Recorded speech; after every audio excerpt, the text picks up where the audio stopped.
In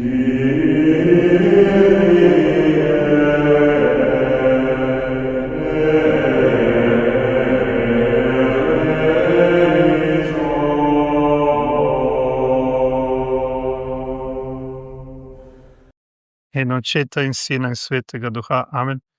Dragi verniki, nedavno, 4. novembra, je izšla izjava dikasterija za nauk vere o nekaterih nazivih, s katerimi častimo blaženo devico Marijo.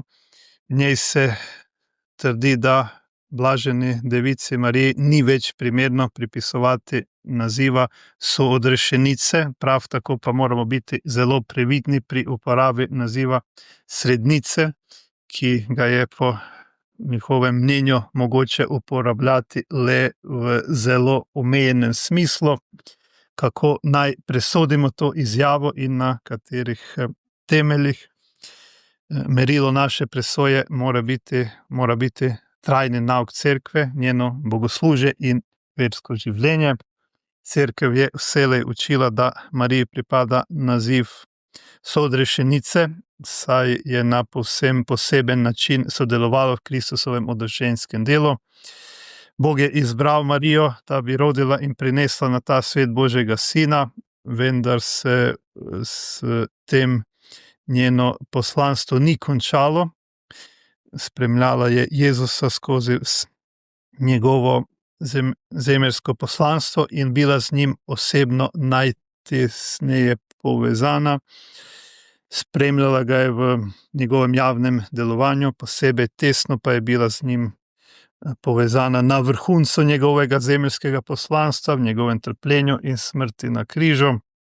Tam je bila z njim najtesneje duhovno in moralno združena, kakor učijo številni papeži, svetniki in teologi, tako da je v svoji duši pretrpela iste bolečine in daritve, ki jih je Jezus pretrpel na svojem telesu.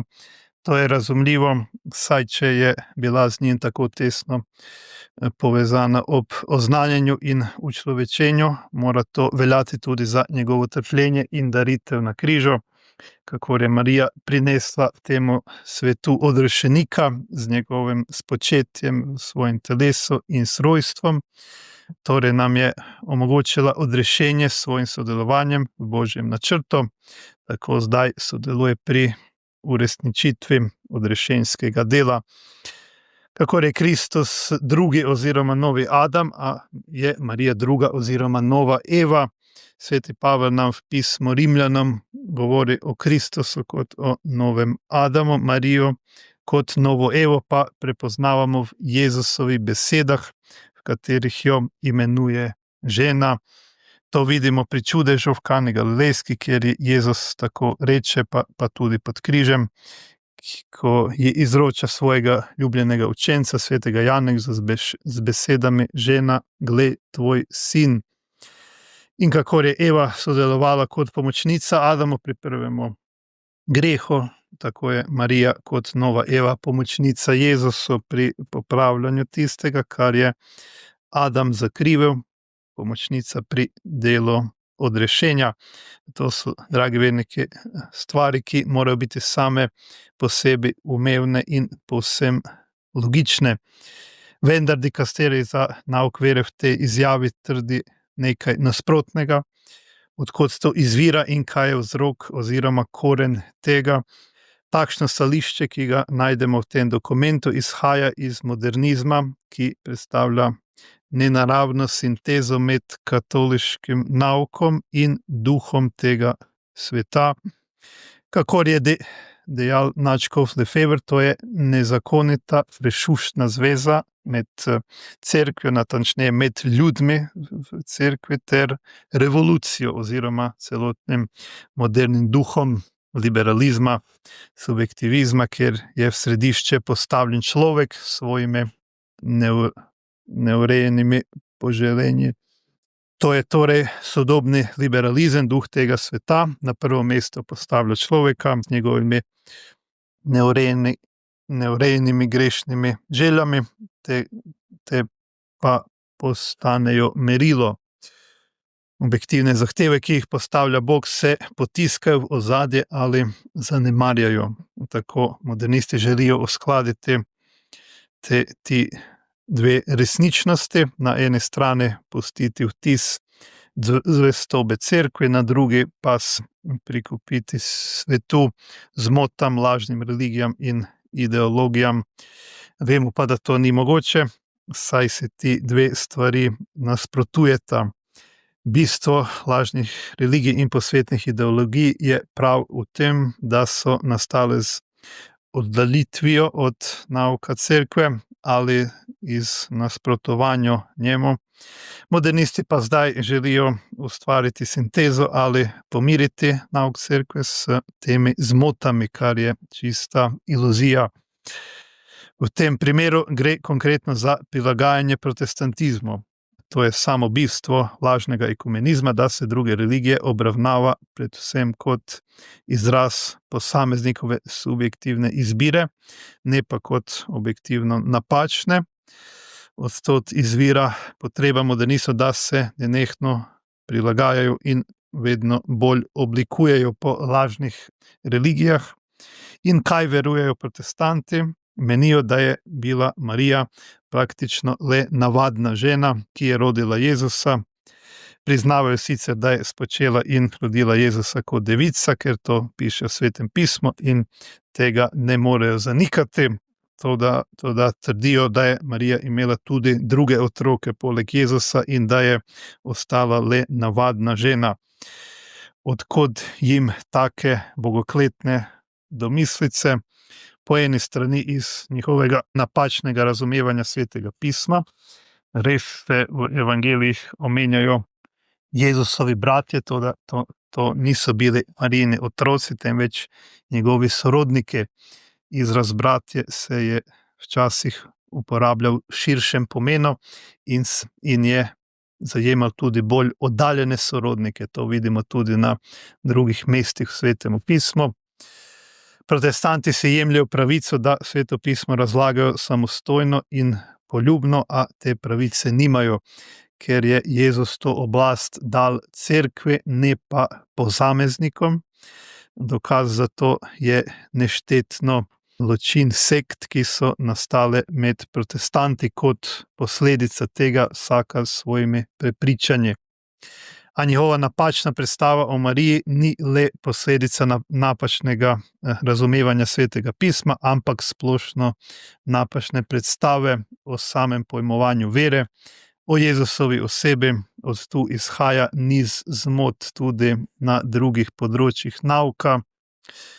Lahko bi še natančneje rekli, katoliški nauk izhaja iz resnice o Kristusovem učlovečenju, da je Jezus pravi Bog in pravi človek, torej ni le Božji sin postal človek na neki nejasni način, temveč si je resnično privzel telo.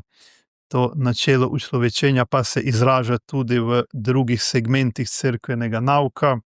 Ker je Kristus pravi človek, je ustanovil cerkev, ki je v sebi odsev njegovega učlovečenja, zato je hierarhično urejena, ni samo duhovna in nevidna, kakor verujejo protestanti, temveč ima cerkev tako rekoč svojo telesno dimenzijo, vidni red, zakaj pa si je Kristus sam privzel pravo, vidno telo s vsemi njegovimi čuti in sposobnostmi. Nato je Kristus ustanovil zakramente kot vidna sredstva, po katerih se delijo milosti. Zato imajo sakramenti v sebi snov, materijo, vidno dimenzijo, ki je bistveni del vsakega sakramenta. Vidna snov, kot je voda pri krstu, maziljenje z oljem pri birmi, bolniškem maziljenju, ali pa vidno dejanje, kot je polaganje rok pri duhovniškem posvečenju, kesanje, izpoved grehov in pokora pri sakramentu spovedi. Vsi ti vidni elementi so skupaj z obliko, besedami delivca sestavni bistveni del sakramenta, ki tako učinkuje in po katerem Bog podeljuje določene milosti. Protestanti seveda zavračajo sakramente kot vidna sredstva, po katerih Bog deli milosti. Obdržali so še krst, ki ga pogosto napačno razumejo, njegov učinek in smisel, vse druge sakramente pa praviloma zavračajo. Tudi to ni naključno, ampak izhaja iz njegovega razumevanja odrešenja. Po protestantskem razumevanju je Kristus s svojo smrtjo le plačal kazen za naše grehe, ni pa nas dejansko očistil oziroma nam dejansko pridobil odpuščanja grehov. Po njihovemu Bog grehe le prekriva, ti pa v človeku ostajajo. V skladu s tem se človek opravičuje le s subjektivno vero, sola fide. Od kristjana pa se ne pričakuje, da se osebno upodobi po Kristusu, saj je rešen že po svoji osebni veri, kar je seveda subjektivna vera, ki si jo vsakdo oblikuje po svojem razumevanju, ne kot objektivna vsebina razodete vere. To je, dragi verniki, protestantsko razumevanje vere, ki izhaja iz dejanskega nepriznavanja resničnosti učlovečenja, čeprav tega izrecno ne zanikajo, vendar je to dejstvo. Pri njih v pojmovanju vere, odrešenja in cerkve skorajda manjka telesna razsežnost, se to zmanjšujejo na nekaj duhovnega ali virtualnega. Zato je razumljivo, da pri takšnem razumevanju, ki je ločeno od pojma Jezusovega človeštva, podobno gledajo tudi na blaženo devico Marijo in njeno osebo ločujejo od Jezusove osebe, kot da bi bila zgolj njegova mati brez kakršnekoli druge povezanosti z njim. Vse to je le ponavljanje oziroma reciklaža starih krivoverstev, kakršno je nestorijanstvo. Nestorij je učil, da sta v Jezusu ločeni Božja in človeška oseba, tako da naj bi Marija rodila Kristusa, ne pa Božjega sina, in zato naj ne bi bila Božja mati. Podobno tudi protestanti zmanjšujejo pomen Marijine osebe, modernisti pa to posnemajo in to je ozadje tega dokumenta. To je pravi obraz današnjih modernistov, ki so zasedli položaj v cerkvi in to so njihove namere, da se prilagajo krivovercem in jih posnemajo. Zato bomo po sveti maši zmolili litanije in zapeli Mati žalostna je stala, kako so to določili naši predstojniki za jutrišnjo nedeljo. O tem lahko preberete na naši uradni strani. Tako želimo Bogu in Božji materi dati zadoščenje za storjeno krivico in moliti za obnovo cerkve, da se ta nepravičnost popravi in da se blaženi devici Mariji povrne čast, ki ji pripada. V imenu Očeta in Sina, Svetega Duha. Amen.